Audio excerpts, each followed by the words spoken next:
결혼한 지 3년째 되던 봄날이었어요. 시어머니가 정성껏 다려주셨다는 보약이 사실은 제가 절대로 아이를 못 낳게 만드는 약이었다는 걸 알게 된 날. 그날 이후로 제 결혼 생활은 겉으론 그대로였지만 속으로는 완전히 끝나버렸습니다. 이야기를 거꾸로 한번 되짚어 볼까요? 제가 이 집에 며느리로 들어오던 날부터요. 결혼식 날 호텔 웨딩홀 로비는 화려하다 못해 눈이 시릴 정도였어요. 벽면마다 빛나는 샹들리에, 반짝이는 대리석 바닥, 길게 늘어선 플래시 세례. 시댁 쪽 하객들은 양복깃에 작은 금색 핀을 하나씩 달고 있었는데 그게 이 집 가문의 상징이라더군요. 하연 씨 긴장됐죠? 남편 도현 씨가 제 손을 잡고 웃어 보일 때만 해도 저는 그저 사랑이 조금 과분하게 찾아왔구나. 그렇게만 생각했어요. 재벌가 엘리트 집안 잘 나가는 장남. 그리고 그 옆에 선 저는 전문대 간호조무사 출신, 빚에 치이고 알바를 전전하다 뒤늦게 병원에 취직했던 가난한 집 딸. 어디서 봐도 안 어울리는 그림이었을지 모르지만 도현 씨는 말했었죠. 나는 이런 집안 분위기 좀 질려. 내가 우리 집 공기 좀 바꿔주면 좋겠다. 그 말을 믿었어요. 정말로. 시어머니를 처음 뵌 건 상견례 자리보다 몇 달 전이었어요. 식사를 다 마친 뒤 한적한 카페 구석에 따로 앉혀놓고 시어머니는 이런 말씀을 하셨어요. 우리 집에 들어오는 사람은 하나만 기억하면 돼요. 그분의 손가락이 테이블 위를 툭 두드렸습니다. 가문에 도움이 되느냐 안 되느냐. 딱 그것 하나야. 그때는 그게 무슨 뜻인지 깊게 생각하지 않았어요. 그저 제가 잘하면 되겠지, 열심히 살면 되겠지, 그렇게만 생각했지요. 결혼 후 첫 해는 생각보다 나쁘지 않았습니다. 시어머니는 저를 우리 하연 씨라 부르며 지인들에게 자주 자랑하셨고 돈은 없어도 성실하고 싹싹하다니까. 요즘 세상에 웬만한 스펙보다 낫지. 이런 말을 종종 하셨어요. 물론 그 말 끝에는 늘 다른 이름이 살짝 붙곤 했지만요. 물론 서희 같은 아이는 다시 못 만나지만 최서희. 제가 이 집에 들어오기 전에 잠깐 이 집 며느리였던 여자. 명문대, 해외 근무, 원어민 영어, 우아한 태도. 시어머니가 입만 열면 칭찬하던 이 집이 원래 꿈꾸던 진짜 며느리의 이름이었죠. 서희는 말이야 발표 한 번 하는데도 사람들이 숨을 멈추고 듣더라니까. 품격이 다르다니까 품격이. 그 옆에서 저는 웃는 표정을 지으며 물컵만 쥐고 있었어요. 시어머니는 눈치를 못 챈 듯 이어서 이렇게 덧붙이곤 했죠. 뭐 그렇다고 하연 씨가 나쁘다는 건 아니고 사람이 착하면 됐지 뭐. 다만 혈통이라는 게 있으니까. 혈통. 처음엔 그 말이 그냥 농담인 줄 알았어요. 문제가 시작된 건 결혼하고 두 해째가 다 되어가기 시작할 무렵이었어요. 하연아, 아직도 소식이 없네. 시어머니가 소파에 앉아 TV를 보다가 툭 던지듯 말씀하셨습니다. 내 나이면 30이 훌쩍 넘은 것도 아닌데.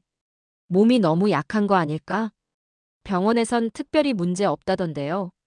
조금만 더 지켜보라고. 제가 조심스레 대답하자 시어머니는 눈썹을 찌푸렸어요. 아니, 요즘 병원은 다 거기서. 거기야. 몸이 기본이 돼야지. 어릴 때부터 제대로 못 먹고 자라서 그런가. 말은 그렇게 하셨지만 그날 저녁 시어머니는 갑자기 기분이 좋아지신 듯 제 방문을 두드렸어요. 손에는 포장된 종이 봉투를 들고 계셨죠. 이거 우리 집안에서 대대로 여인네들 몸 보할 때 먹이던 약이에요. 보약이었습니다. 진한 냄새가 코를 찌르는 흑갈색의 액체. 부담 가지지 말고. 일주일에 2번씩만 챙겨 먹어. 애는 몸이 따뜻해야 잘 들어서는 거야. 그날부터였어요. 저와 보약의 인연이. 보약은 생각보다 쓰지 않았습니다. 오히려 달큰했고 한약 특유의 텁텁한 맛 뒤로 묘하게 입에 남는 단맛이 있었어요. 좀 쓴데 괜찮네요. 제가 억지로 웃으며 말하자 시어머니는 흐뭇한 표정으로 제 손을 토닥였죠. 그래, 그래, 내가 우리 하연 씨. 잘 돼 보자고 챙기는 거잖아. 우리 집이 아무리 커도 애 하나 없으면 무슨 소용이니. 그러면서 슬쩍 덧붙이더군요. 서희도 그게 문제였지. 그렇게 번듯한 애가 애를 못 가지니까. 사람이 수심이 깊어지고 결국은 그 말 끝에 시어머니의 시선이 잠시 멍해지는 걸 봤어요. 아무리 엘리트고 잘났어도 애가 없으면 소용없다. 그게 이 집안의 진짜 문장이자 법이자 믿음인 듯 보였어요. 보약을 먹기 시작한 지 몇 달. 처음엔 몸이 조금 개운해진 것 같기도 했어요. 야근을 하고 와도 금방 피로가 풀리는 것 같았고 손발이 따뜻해졌다는 느낌도 들었거든요. 그런데 어느 날부터였을까요? 생리 주기가 조금씩 늘어나기 시작한 게 이상하다. 한 번, 두 번. 처음엔 스트레스 탓이겠지 했어요. 병원에서도 그래 말했으니까요. 요즘 많이 힘드셨죠? 몸이 조금 예민해져 있는 것 같아요. 조금 더 지켜봅시다. 하지만 두 달, 세 달이 지나자 제 몸은 아예 다른 리듬을 타기 시작했어요. 배란일 계산도 의미가 없어지고 갑자기 열이 확 올랐다가 떨어지는 날들이 이어졌습니다. 거울 속 제 얼굴은 예전보다 창백했고 웃을 때도 입꼬리만 겨우 올라갈 뿐이었어요. 그때마다 시어머니는 보약 잔을 제 손에 꼭 쥐어주셨습니다. 이럴 때일수록 더 먹어야지. 몸이 약해지면 더 안 들어선다니까. 어느 날은 친정에 들렀다가 어머니에게 무심코 말을 꺼냈어요. 시어머님이 보약을 꾸준히 챙겨주세요. 몸 보아라고. 어머니는 잠시 눈을 가늘게 뜨고 제 얼굴을 훑어보더군요. 그거 어디서 짓는 거냐? 시어머님이 늘 가시는 한의원 있대. 그 원장님이 가문 오래 봐 오셨다던데. 어머니는 한숨을 내쉬며 말했어요. 하연아, 내 몸은 내가 챙겨야 한다. 아무리 시댁이라도 뭐든 내 손으로 확인은 하고. 그 말이 이상하게 오래 머릿속에 남았습니다. 결혼 3년째가 되던 겨울. 아침에 눈을 떠보니 피가 한 번에 쏟아져 내려온 듯 시트가 새빨갛게 물들어 있었어요. 하연아, 괜찮아? 놀란 도현 씨가 제 곁으로 달려왔고 저는 온몸이 빠져나가는 듯한 탄력감에 제대로 일어나지도 못했어요. 그날 병원에서 의사는 고개를 갸웃거리며 말했죠. 기형적인 건 아니에요. 다만 한번 전체적으로 검사를 해보시죠. 호르몬 수치가 좀 불안정해서요. 그 말이 무슨 뜻인지 저는 얼른 이해하지 못했습니다. 그저 돌아오는 길에 앞이 잘 보이지 않았을 뿐이었어요. 집에 들어서자마자 시어머니는 뛰어나오셨습니다. 어디 갔다 왔어? 얼굴이 왜 그리 하얗니? 도연 씨가 급히 설명했어요. 엄마, 하연이 오늘 피가 너무 많이 쏟아져서 병원 다녀왔어요. 검사 좀 해보자고. 시어머니의 얼굴이 복잡하게 일그러졌지만 금세 웃음을 만들었습니다. 아이고 깜짝이야. 괜찮다잖니 괜찮다잖아. 요즘 애들 몸이 다 약해. 그러니 보약을 더 잘 챙겨 먹어야지. 그날 밤에도 시어머니는 끓인 보약을 제 방으로 들고 들어왔어요. 이거 다 먹고 자. 오늘 같은 날일수록 더 챙겨 먹어야 해. 저는 그 잔을 바라보다 조심스럽게 물었어요. 어머님, 이 약, 제 체질에 괜찮은 걸까요? 시어머니의 눈썹이 반쯤 치켜 올라갔습니다. 왜? 한의사가 직접 지어주는 건데 뭐가 문제야? 아니, 설마. 내가 널 해코지라도 한다는 소리니? 그 말에 저는 깜짝 놀라 손을 흔들었죠. 아니에요. 그런 뜻이 아니고요. 제가 요즘 자꾸 피곤하고 생리도 이상해서. 그래서 먹는 거잖아. 하연아, 내 친정에서 뭐라 그러디? 혹시 내가 보약 먹이니 많이 그런 소리 하디? 시어머니의 목소리에는 묘하게 서운함과 날선 기운이 섞여 있었어요. 저는 더는 말을 잇지 못하고 잔을 받아들었습니다. 아니에요, 어머님. 걱정 마세요. 제가 잘 먹을게요. 보약 잔을 입에 대는 순간 이상하게 울컥하는 감정이 올라왔습니다. 쓴맛도 단맛도 잘 느껴지지 않았어요. 그날 밤 저는 쉽게 잠들지 못했습니다. 뒤척이다 화장실에 가려고 거실로 나왔을 때였어요. 소파 위에 덩그러니 놓인 시어머니의 휴대폰 화면에서 작게 빛이 깜빡이고 있었죠. 문자 하나 왔네. 그냥 지나치려다가 저도 모르게 발걸음이 멈췄어요. 내가 내 몸은 내가 챙겨야 한다. 엄마의 말이 자꾸 귓가를 때렸거든요. 잠깐만, 정말 잠깐만 볼까? 제 자신을 설득하며 저는 조심스럽게 휴대폰을 집어들었습니다. 화면에는 이렇게 적혀 있었어요. 여사님, 이번 달도 같은 처방으로 준비해 두었습니다. 자궁 기능은 지금 정도면 충분히 유지될 겁니다. 걱정 마십시오. 보낸 사람, 시어머니가 늘 가는 그 한의원의 이름. 자궁 기능이라는 단어가 밤하늘에서 내리꽂힌 벼락처럼 제 머리를 쳤습니다. 심장이 두근거리기 시작했어요. 손끝까지 떨렸습니다. 같은 처방. 그 순간 문득 떠올랐어요. 시어머니가 늘 자랑하던 그 말. 서희도 그 약 먹었어. 그렇게 번듯한 애가 애를 못 가지니까 사람이 망가져 가더라니까. 휴대폰을 쥔 손이 서서히 힘을 잃어갔습니다. 혹시 이 이야기. 그날 밤 저는 일평생 처음으로 시어머니를 의심했습니다. 그리고 그 의심이 단순한 오해가 아니라는 걸 확인하게 되는 날이 곧 다가오고 있었습니다. 다음 날 아침 저는 물 한 모금 넘기기도 어려울 만큼 목이 말랐어요. 밤새 가슴이 콩콩 뛰고 머릿속엔 딱 하나만 맴돌았거든요. 자궁 기능을 유지라는 말이 뭘 뜻하는 거지? 일어나자마자 저는 더 이상 망설일 수 없다고 생각했어요. 남편에게도 시어머니에게도 말하지 않은 채 보약을 지은 한의원을 찾아갔습니다. 한의원은 생각보다 오래된 한옥이었어요. 나무 기둥은 해묵은 칠이 벗겨져 있었지만 문을 열면 은은한 약재 냄새가 깔려 있었습니다. 어서 오세요. 나이가 꽤 들어 보이는 남자 원장이 저를 보자마자 조금 놀란 듯 눈을 크게 떴습니다. 아, 박도연 여사님 며느님? 그 말투. 저를 아는 사람처럼 부르는 그 말투. 어머니께 처방해 주신 약. 그거에 대해 여쭤보러 왔어요. 제 목소리는 떨렸고 손끝은 차갑게 식어 있었습니다. 원장은 잠시 망설이더니 깊은 한숨을 내쉬며 의자에 앉았습니다. 그리고 정말 뜻밖의 말을 했어요. 혹시 그 약을 본인이 직접 드셨어요? 네. 시어머니가 임신에 좋다며. 원장은 눈을 감았습니다. 마치 큰 잘못을 저지른 사람이 죄를 고백하기 직전의 모습처럼요. 그 약은 임신을 돕는 약이 아닙니다. 순간 머리가 멍해졌어요. 어머님께서는 특정 며느리에겐 절대 임신이 되면 안 된다고 하셨습니다. 어머님, 특정 며느리, 임신이 되면 안 된다. 그게 누구를 말하는 건가요? 원장은 고개를 숙인 채 낮게 말했습니다.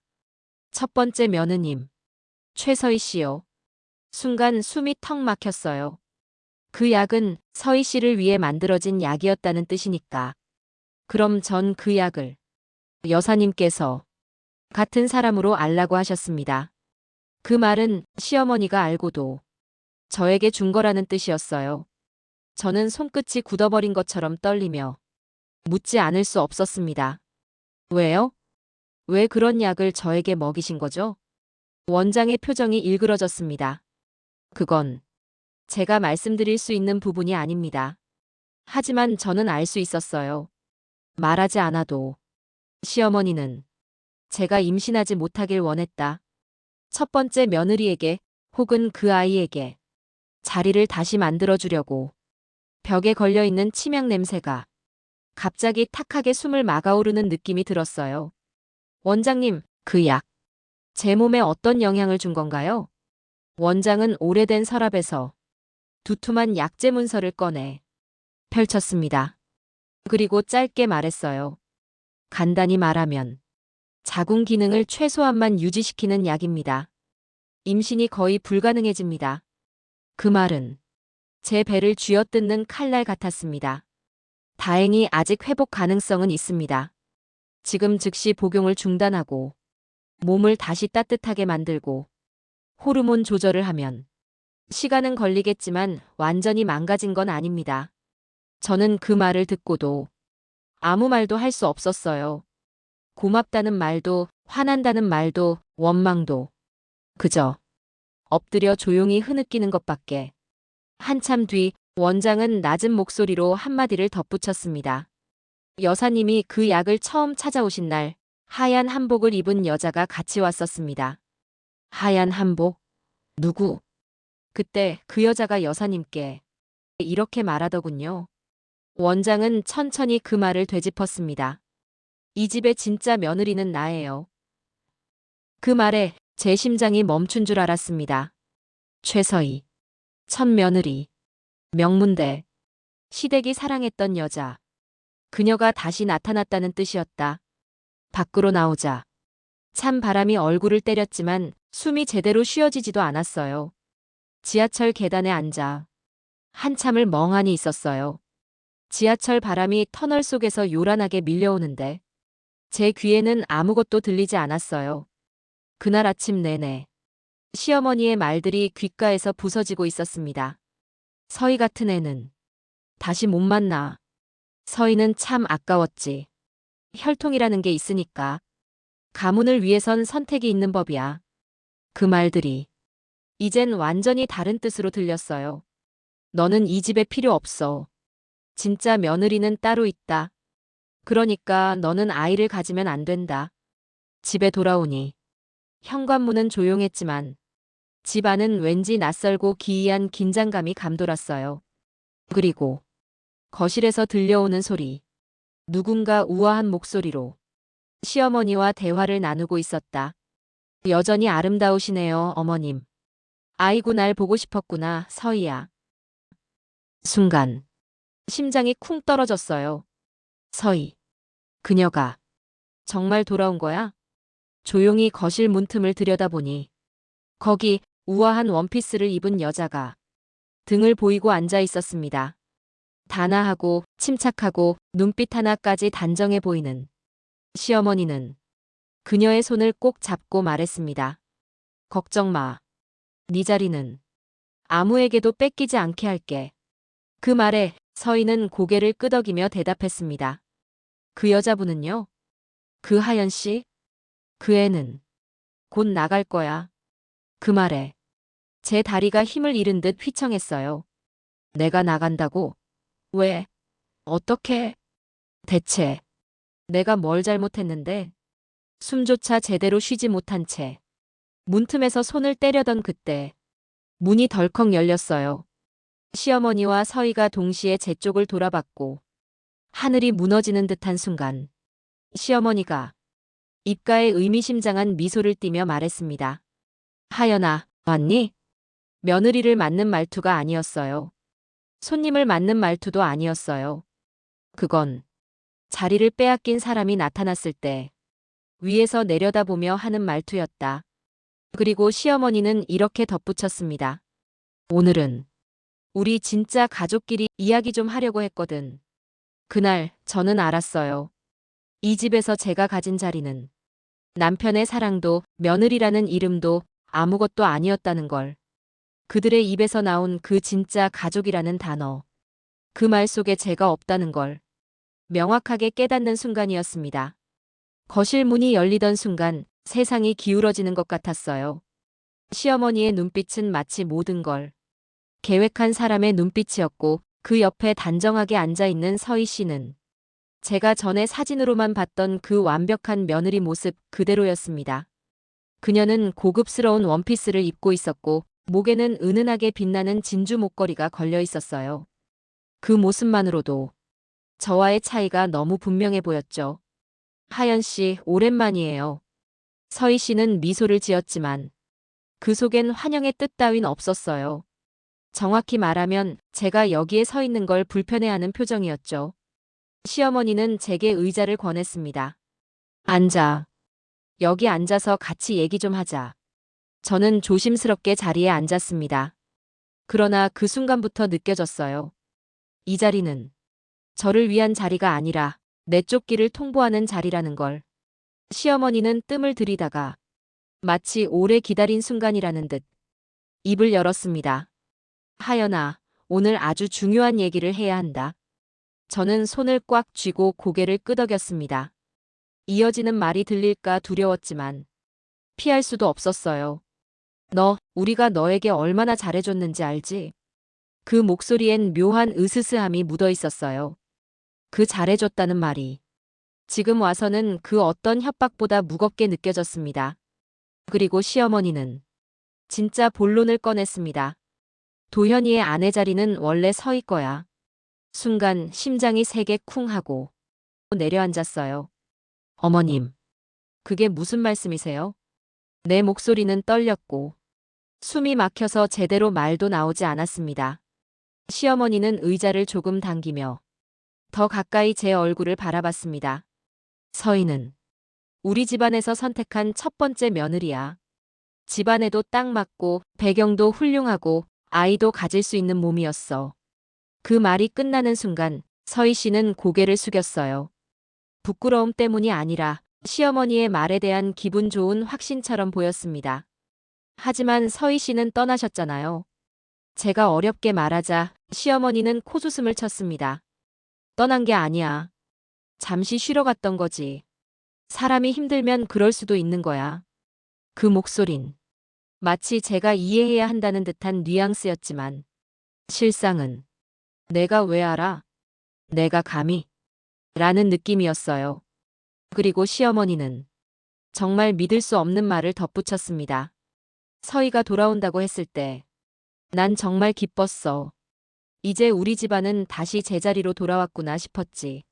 잠시 후 그분의 시선이 제 배로 내려왔습니다. 그런데 너는 왜 아직도 애가 없니? 마치 제가 죄를 지은 사람처럼 압박감이 쏟아졌습니다. 하연 씨는 조금 몸이 약하신 것 같아요. 이번엔 서희 씨가 제게 말을 걸었어요. 차분한 목소리였지만 그 뒤에 깔린 속뜻은 너무 선명했어요. 당신 같은 사람이 이 집 아이를 낳을 순 없어요. 시어머니는 그 말에 만족한 듯 고개를 끄덕였습니다. 그러더니 마침내 폭탄을 떨어뜨렸어요. 하연아, 내가 임신하면 우리 집 혈통이 섞여버려. 순간 방안이 빙 돌았어요. 손에 힘이 빠져서 떨어뜨릴 뻔한 컵이 흔들렸어요. 혹시 잘못 들은 걸까? 어머님. 서희는 명문가 자식이야. 혈통도 머리도 성품도 뭐 하나 빠지는 게 없어. 우리 집의 대를 이을 아이는 서희가 낳아야 해. 저는 더는 가만히 있을 수 없었어요. 어머님, 저는 도현 씨의 아내예요. 저는. 하지만 너는 우리 집에 어울리지 않아. 그 말은 칼보다 날카롭게 제 가슴을 쓸고 지나갔어요. 시어머니는 조금도 숨기지 않고 그동안의 계획을 털어놨습니다. 내가 아이를 가지는 순간 모든 게 복잡해져. 서희가 다시 왔는데 내가 아이라도 낳아버리면 그게 무슨 꼴이니?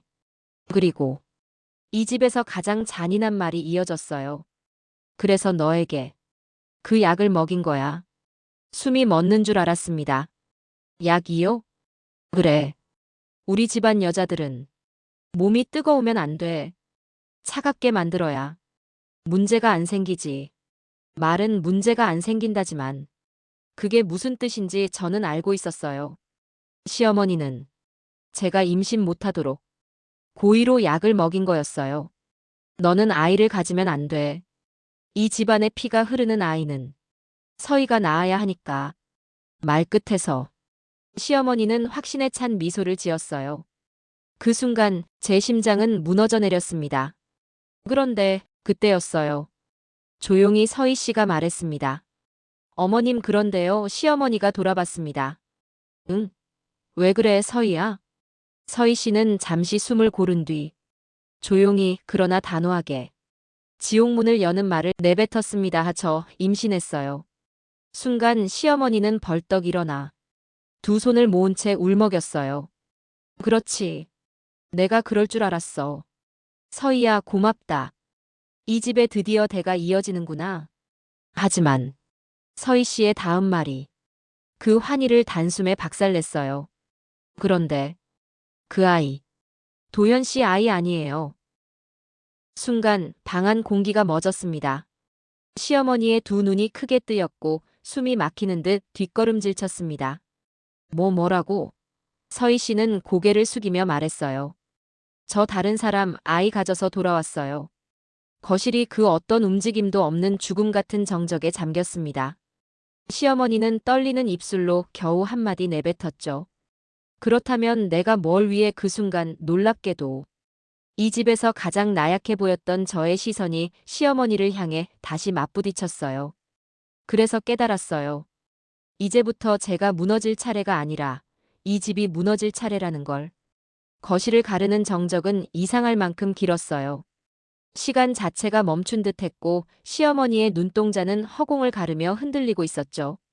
서희야, 지금 뭐라고 했니? 시어머니의 목소리는 갈라졌고 손끝은 테이블 모서리를 잡고도 떨리고 있었습니다. 서희 씨는 고개를 숙인 채 조용히 말했어요. 저 그동안 많이 힘들었어요.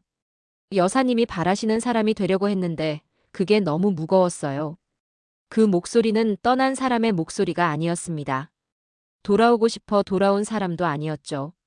단지 시어머니의 집착에 질려 진작 떠났어야 했던 사람이 결국 돌고 돌아온 모습이었어요.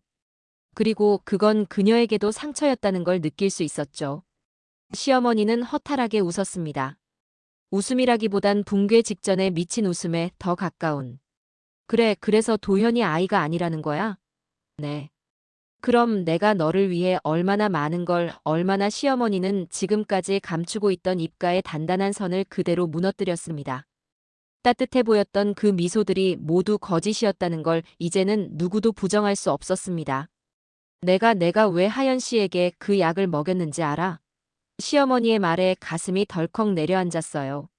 말씀해보세요. 시어머니는 웃음인지 울음인지 모를 소리를 흘리며 말했죠. 그 약 서희에게 처음 먹인 건 내 실수였어. 순간 공기가 싸늘하게 가라앉았습니다. 시어머니는 이어 말했습니다. 그 애가 유산하고 몸이 상한 것도 사실은 그 약 때문이야. 내 온몸이 경직됐어요. 말 그대로 피가 차갑게 식는 느낌.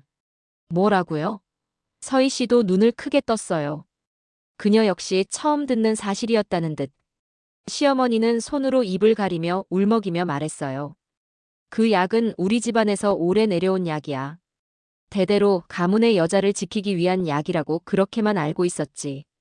그 말투 안에는 수십 년간 굳어진 미신과 집착이 뒤엉켜 있었습니다. 원래 그 약은 몸을 차게 만들어서 여자가 너무 빠르게 아이를 갖지 않도록 하는 약이었어. 가문에 어울리지 않는 사람의 아이가 생기지 않도록. 그 말이 의미하는 바는 단 하나였죠. 혈통관리. 저는 입술에 힘이 들어가지 않아 말을 제대로 꺼낼 수 없었습니다. 그럼 서희 씨도 그래? 시어머니는 고개를 떨궜습니다. 서희에게도 그 약을 먹였어.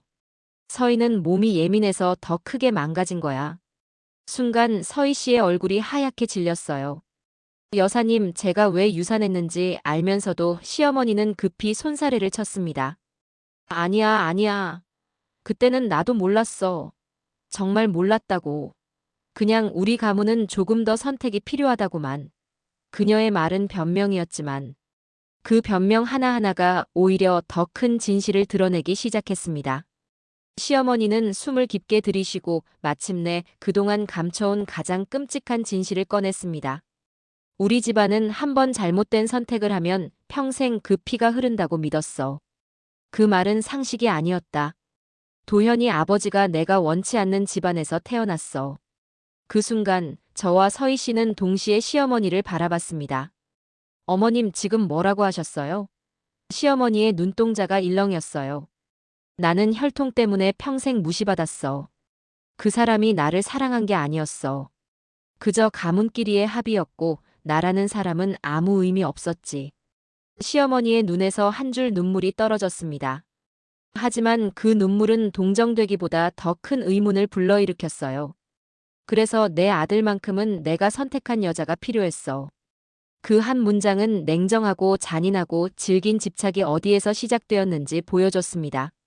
그리고 이어진 말이 더 큰 충격이었습니다. 그래서 나는 도현이에게 맞는 여자를 데려오기로 한 거야. 그게 서희였어. 서희의 얼굴이 일그러졌습니다. 어머님, 그때 그 말 다 진짜였던 거예요? 시어머니는 고개를 끄덕였습니다. 너는 우리 집에 완벽했어. 내 배경, 내 학력, 너의 집안 모든 게 우리 아들을 살려줄 거라고 생각했어.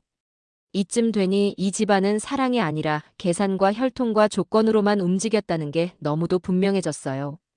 그리고 시어머니는 다시 저를 향해 돌아섰습니다. 근데 너는 그게 아니잖아. 내 집안도 내 배경도 우리 집엔 맞지 않아. 그 말에 숨이 턱 막히는 느낌이 들었어요. 그래서 저에게 그 약을. 시어머니는 아주 천천히 그러나 아무런 죄책감 없이 고개를 끄덕였습니다. 그래. 내가 아이를 가지면 안 되니까. 우리 집 피가 흐르면 안 되니까. 이제 모든 퍼즐이 맞춰졌습니다. 서희가 떠났던 이유. 제가 임신이 되지 않았던 이유. 시어머니가 보약을 손수 챙겨 먹였던 이유. 이 집의 모든 선택은 사람을 위한 게 아니었어요. 오직 피, 혈통, 가문을 지키기 위한 집착이었어요. 그때였습니다. 갑자기 서희 씨가 크게 테이블을 쿵 치고 일어났습니다. 여사님, 저 그 집착이 너무 무서워서 도망친 거예요.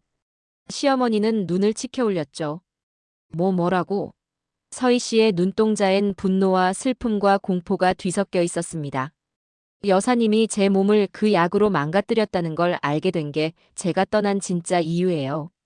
순간 시어머니의 얼굴은 완전히 굳어버렸습니다. 그건 아니야, 그건. 그러나 서희 씨는 고개를 저었습니다. 그 약 때문에 저와 도현 씨 사이가 망가졌어요. 그 약 때문에 제가 우울증에 빠졌고 결국 떠났어요. 거실에 흐르는 공기는 더 이상 파국이 아니라 붕괴 그 자체였습니다. 그리고 그 순간 제 안에서도 어떤 감정이 또렷하게 자리 잡기 시작했습니다. 서희 씨도 저도 이 집에 들어온 모든 며느리들은 사랑받기 위한 사람이 아니라 골라진 혈통을 위한 도구였다는 사실. 그리고 그 진실 앞에서 제가 더 이상 침묵하겠다는 생각은 사라지고 말았어요. 서희가 떠난 이유, 제가 임신이 안 된 이유, 그리고 시어머니의 집착까지 모든 게 폭로된 그 순간. 집안은 흔히 말하는 폭탄 맞은 자리처럼 아무도 움직이지 못한 채 침묵에 잠겼어요. 그때 문이 열리고 남편 도현 씨가 들어왔습니다. 정장 윗단추가 풀린 채 숨이 조금 가쁜 모습으로. 무슨 일이야? 왜 이렇게 조용해? 그 질문 하나로 방 안 공기는 찢어질 듯 팽팽해졌습니다. 시어머니는 당황한 듯 급히 미소를 만들려 했지만 그 미소는 제대로 올라가지도 못했어요. 도현아, 그게 하지만 그 순간. 서희 씨가 먼저 도현 씨를 바라보며 입을 열었습니다. 저 임신했어요. 순간 도현 씨의 눈동자가 크게 흔들렸습니다. 놀람, 복잡함, 당황, 그리고 어쩌면 분노까지. 하지만 그 다음에 이어진 말이 그의 얼굴을 완전히 굳게 만들었죠. 하지만 당신 아이 아니에요. 그 말은 거실 공기에 묻혀 사라진 것이 아니라 도현 씨의 심장을 정면으로 찔렀습니다. 뭐라고? 도현 씨 목소리는 떨렸고 두 손은 주먹으로 꽉 쥐어져 있었습니다. 서희 씨는 자세를 바로잡고 조용히 그러나 단단하게 말했죠. 죄송해요. 저는 더는 이 집의 며느리가 될 수 있는 사람이 아니에요. 해명하려는 말도 변명하려는 말도 없었습니다. 그냥 내려놓은 사람의 목소리. 그 순간 저는 남편이 어떻게 반응할지 지켜보고 있었어요. 그러나 시어머니가 먼저 폭발했습니다. 너는 어떻게 우리 집을 우리 아들을. 어머니. 남편의 목소리는 낮고 단단했어요. 그만하세요. 그 단 한마디에 방 전체가 얼어붙었습니다. 시어머니조차 한순간 말을 잃었죠. 도연아, 네가 지금 누구 편을. 아무도 편 안 들어요. 남편은 단호하게 잘랐습니다. 그냥 지금은 아무 말도 듣기 싫어요. 그리고 서희 씨를 향해 힘겹게 말했다. 서희 씨. 지금까지 고생 많았어요. 그 말은 원망도 화도 미움도 담겨 있지 않은 그저 오래 알고 지낸 사람을 향한 순수한 안타까움이었어요. 그런데 여기서부터 진짜 충격적인 일이 시작됐습니다. 서희 씨가 남편을 바라보며 조용히 물었습니다. 도현 씨. 솔직히 말해주세요. 여사님이 저한테 먹이던 약 알고 있었죠? 순간 남편의 표정이 굳었습니다. 거짓말하려는 사람의 표정도 억울한 사람의 표정도 아니었어요. 그건 숨겨온 진실이 들킨 사람의 표정. 시어머니는 깜짝 놀라 도현 씨의 팔을 잡았습니다. 도현아, 너 이 애가 무슨 소리 하는지 알지? 말도 안 되는. 그러나 남편은 그 손을 조용히 뿌리쳤습니다. 그리고 믿을 수 없는 말을 했어요. 어머니, 저 알고 있었어요. 순간 방 안에서 멈춘 건 숨이었는지, 시간이었는지 아니면 제 심장이었는지. 시어머니는 비명을 지르듯 소리쳤습니다. 왜 지금 그걸 말하니? 남편은 숨을 깊게 들이쉬며 제 쪽을 바라보았습니다. 하연아. 미안해. 정말 미안해. 그 말이 시작일 뿐이었죠. 그리고 그 다음에 이어진 말들이 모든 걸 뒤집어 버렸습니다. 나는 원래 결혼 안 하려고 했어. 뭐라고요? 어머니가 서희 씨에게 그 약을 먹이신 걸 나는 알고 있었어. 그래서 결혼을 안 하면 다시 누구도 희생당하지 않을 거라고 생각했어. 그 방송용 대사 같은 말이 현실에서 흘러나오는데도 믿기지가 않았어요. 근데 내가 나타났어, 하연아. 남편의 목소리는 떨리고 있었습니다. 넌 이 집에 어울리지 않는다고 어머니는 말했지만 난 그게 좋았어. 그리고 이어진 말. 너를 사랑해서가 아니라 너만은 절대 피해보지 않았으면 했어. 그 말은 첫 번째 칼자국처럼 깊게 박혔습니다. 절대 피해보지 않았으면 했다고요? 그래. 내가 임신만 하지 않으면 이 집이 널 완전히 삼키지 않을 거라고. 내가 지킬 수 있을 거라고 바보같이 생각했어. 이게 무슨 말인지 처음엔 이해가 안 됐어요. 왜? 왜 나를 지키기 위해 임신을 막으려 했다는 말일까? 그러나 남편의 입에서 나온 다음 문장. 사실은 어머니가 너한테 준 약, 나도 몰래 갈아치운 적 있어. 순간 시어머니가 얼굴이 하얗게 질렸습니다. 도현아. 그러나 남편은 숨도 고르지 않은 채 계속 터뜨렸습니다. 어머니가 준 약봉지 중 몇 개는 내가 바꿔치기 했어. 그래서 내 몸이 완전히 망가지지 않은 거야. 제 입에서 소리가 나오지 않았습니다. 그게 무슨 어머니가 처음 너한테 약을 먹이기 시작했을 때 난 제발 그 약이 아니길 바랐어. 근데 한의원에 직접 가서 확인했을 때 남편의 목소리가 꺾였습니다. 난 그날부터 결혼 자체를 후회했어. 기대가 아니라 사랑이 아니라 희망이 아니라 죄책감 때문에 시작된 결혼. 남편은 시어머니의 죄를 덮기 위해 약을 바꿔치기 하며 제가 완전히 망가지지 않게 보호해온 것. 그리고 그 말은 진짜 폭탄의 전조였죠. 하연아, 사실은 남편의 눈이 처음으로 진짜로 제 눈을 봤습니다. 너와 결혼한 것도 어머니의 계획이었어. 순간 물속에 빠진 듯 귀가 먹먹해졌고 심장이 천천히 잠겨가는 느낌이 들었어요. 내가 대타라는 거 나도 알고 있었어. 그 순간 제 눈에서 눈물이 떨어졌습니다. 서희는 몸을 굳힌 채 아무 말도 못하고 있었고 시어머니는 처음으로 진짜 두려움의 표정을 지었습니다. 도현 씨는 마지막으로 가장 잔인하면서도 가장 인간적인 진실을 내놓았습니다. 그래서 나는 아이를 가져선 안 된다고 믿었어. 너를 지키기 위해서가 아니라 그 집착을 한 번만 더 반복시키고 싶지 않았어. 그리고 하연아, 정말 미안해. 도현 씨의 고백이 끝나자 집안 공기는 완전히 무너져 있었습니다. 누가 먼저 울었는지도 모를 만큼 모든 시선과 감정이 서로 뒤엉킨 채 어떤 단어도 의미를 잃어가는 분위기. 그러나 가장 먼저 입을 연 사람은 시어머니였어요. 도현아, 너 내가 어떻게 시어머니의 입술은 굳어 있었고 그 눈에는 분노가 아니라 평생 쥐고 있던 공든 탑이 무너지는 진짜 공포가 담겨 있었습니다. 남편은 그녀를 똑바로 바라보며 말했습니다. 어머니. 지금은 어머니보다 하연 씨에게 먼저 말해야 할 일이 있어요. 그 말에 시어머니는 비명을 지르듯 말했습니다. 하연이는 괜찮아. 그 애는 그냥 그만하세요. 남편의 짧은 한마디가 시어머니의 입을 단숨에 막았습니다.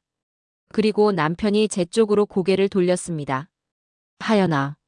정말 미안하다. 모든 걸 다 알았으면서도 말하지 못했어. 제 손은 차갑게 식어 있었고 눈은 이미 충혈돼 있었어요. 저에게 왜 말 안 했어요? 남편은 고개를 숙였습니다.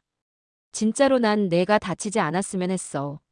임신하려고 노력하는 너를 볼 때마다 내가 죄인 같았어. 그 목소리 속엔 거짓이 없었어요. 하지만 그렇다고 용서할 수 있는 건 아니었습니다. 그러면 제가 약 먹는 걸 어떻게 막았어요? 남편은 깊은 숨을 들이쉬며 말했습니다. 어머니가 준 약봉지 중 2번에 1번은 내가 다른 약으로 바꿨어. 머리가 어지럽게 흔들렸습니다. 그럼 저는 반은 그 약을 먹었다는 건가요? 남편은 대답 대신 고개를 떨구었습니다. 그리고 그 모습에서 진실을 알 수 있었어요. 그렇다. 전반은 임신을 막는 약을 먹고 있었던 것이다. 숨이 턱 막혀 겨우 말을 짜냈습니다. 그럼 제 몸이 이렇게 된 건 시어머니 때문이고. 그리고 제가 남편을 바라보자 그는 고개를 들어 제 눈을 정면으로 마주했습니다. 나 때문이기도 해. 그 말은 온몸을 한 번 더 후벼 팠습니다. 기댈 곳을 잃은 사람처럼 제 어깨가 저절로 떨어졌죠. 시어머니는 그 모습을 보더니 발악하듯 소리를 질렀습니다. 나는 다 너희를 위해서 그랬어. 우리 집안 위해서. 이 집을 지키기 위해서. 그 말에 서희 씨가 날카롭게 대답했습니다. 여사님, 이 집은 지켜야 할 가치가 없는 집이었어요. 시어머니는 그 말에 얼굴이 완전히 하얗게 질렸습니다. 뭐라고? 서희 씨는 이제까지 보인 적 없는 단단한 목소리로 말했죠. 제가 왜 도망쳤는지 아세요? 약 때문만이 아니라 여사님도 남편도 모두가 가문만 보고 있었기 때문이에요. 그녀는 제 쪽으로 고개를 돌렸습니다. 하연 씨 정말 죄송해요. 제가 떠났을 때 이 집이 멈췄어야 했는데 제가 떠난 자리를 하연 씨가 대신 받게 만든 게 정말 죄송해요. 그 말은 진심이었어요. 저도 모르게 눈물이 다시 흘렀습니다. 그때 남편이 제 손을 조심스레 잡으려 했지만 저는 재빨리 손을 빼냈습니다. 만지지 마세요. 남편의 손이 허공에서 멈췄습니다. 그리고 그때 제 안에서 무언가가 바스라지는 소리가 확실히 들렸습니다. 여기까지다. 나는 더 이상 희생자가 아니다. 저는 깊은 숨을 들이쉬고 시어머니를 향해 똑바로 말했습니다. 어머님. 시어머니는 움찔하며 저를 보았습니다. 저 이 집에서 나갑니다. 순간 시어머니는 의자에 손을 짚고 일어났어요. 뭐라고? 내가 감히 아니요. 감히가 아니에요. 저는 단호하게 그녀의 말을 끊었습니다. 저는 제 몸을 망가뜨린 집에서 더는 살 수 없습니다. 그 말에 남편이 절박하게 말했습니다. 하연아, 잠깐만 당신도요. 저는 남편을 향해 고개를 돌렸습니다. 당신도 저를 지킨 게 아니었어요. 저에게 숨겼던 거지. 남편은 말을 잇지 못했습니다. 그리고 나는 내 생애 처음으로 이 집의 중심에 서서 내 목소리를 냈습니다. 저는 저 자신을 지키기로 했어요. 시어머니가 발끈하며 외쳤습니다. 나가면 너는 아무것도 가져갈 수 없어. 우리 집이 해준 게 얼만데. 저는 웃음이 나올 만큼 차갑게 말했습니다. 어머님, 저한테 해주신 건 하나밖에 없어요. 뭐? 임신 못하게 한 거요. 그 말은 시어머니의 얼굴을 순간적으로 일그러뜨렸습니다. 이 집에서 나가는 순간 어머님이 저에게 했던 모든 일, 약, 가문의 비밀, 서희 씨에게 했던 일까지 전부 기록해서 제출할 겁니다. 시어머니의 얼굴이 흑빛으로 변했습니다. 내가 감히 저는 똑바로 웃으며 말했습니다. 감히 할 겁니다. 남편은 절망한 눈으로 제 이름을 부르려 했지만 저는 마지막으로 말했습니다. 이 결혼은 오늘부로 끝입니다. 그 말을 남기고 저는 침착하게 문을 열고 그 집을 처음으로 내 의지로 나왔습니다. 뒤돌아보지 않고 걸어나가면서 저는 아주 단순한 사실 하나만 떠올렸습니다. 이제부터는 내 인생은 내가 고른다. 오늘의 이야기는 여기서 끝이 납니다. 귀한 시간 내어 들어주셔서 진심으로 감사드립니다. 오늘 제 이야기가 재미있으셨다면 구독과 좋아요 부탁드립니다.